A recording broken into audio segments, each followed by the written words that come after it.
The Second World War had sucked more than 130,000 men out of Louisiana's farms. There was a desperate need for manpower at home. The answer? Capture German prisoners of war. That's some of Hitler's crop. Newspapers of the day referred to them as Heinies. More than 20,000 were brought to Louisiana. Big camps like this one at what is now Fort Polk. Another big one in Ruston with 360 buildings. And smaller camps in Livingston and here in Port Allen with about 400 prisoners. In Port Allen, on the fairgrounds, right next to the town swimming pool. We got in the wood, in the weeds behind on the side of the camp and watched them all come in. That was a big day. And very few people were afraid because of guard towers and razor sharp fence. We never were afraid of them. That never entered our minds. They were brought here to work. A lot of them worked on the plantations, cutting cane. Alongside American field hands. These are rare pictures never published, shot near Port Allen of cane cutting. Notice the man sitting on the left, the PW on the man's back. The U.S. Army didn't like to talk about the work part.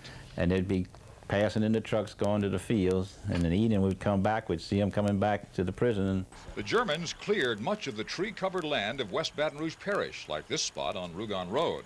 And it was all by hand with axes and saws. They were constantly working. They didn't loaf around. They were hard workers? Yeah, they were hard workers. But not all was roses and daisies with the Germans. In one prison camp outside Hattiesburg, a German prisoner was murdered by another prisoner.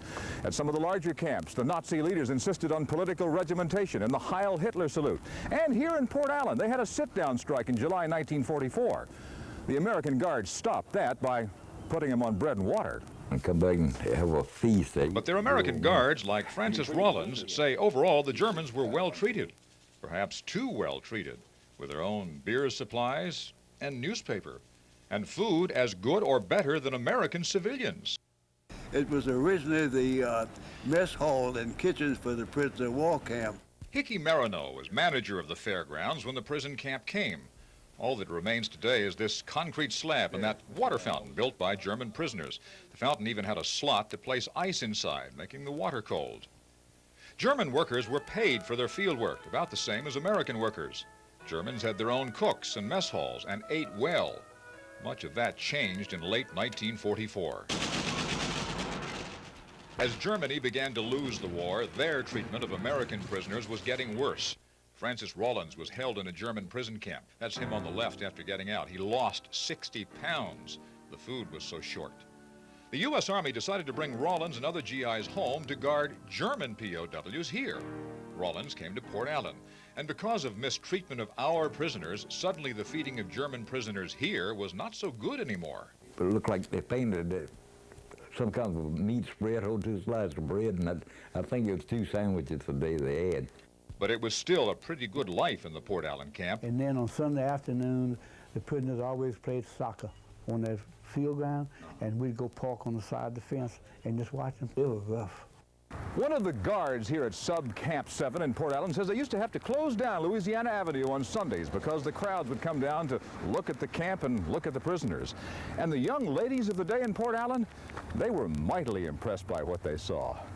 Oh, they were well built. Blonde, most of them. Didn't some of the American girls notice that? Oh, yeah. They were nice looking. I've heard about the 2 sisters that used to meet them and crawl under the fence and all that, but that was only rumors. Did you believe it at the time? I sure did. And for the most part, the prisoners left behind fond memories. One prisoner drew this picture of Pee-wee Falcon's house in Donaldsonville. Notice the intricate detail. You can even see the old car in the garage. And that's not all they left behind. Pee-wee Falcon remembers the accident in the sawmill when a German prisoner cut off his hand. It's still buried on Papa Grove, that hand, in the glove. Thank you for checking out the WAFB YouTube channel. Subscribe now for more videos and live event coverage. And don't forget to download the WAFB News app on your phone for the local news and information you can depend on.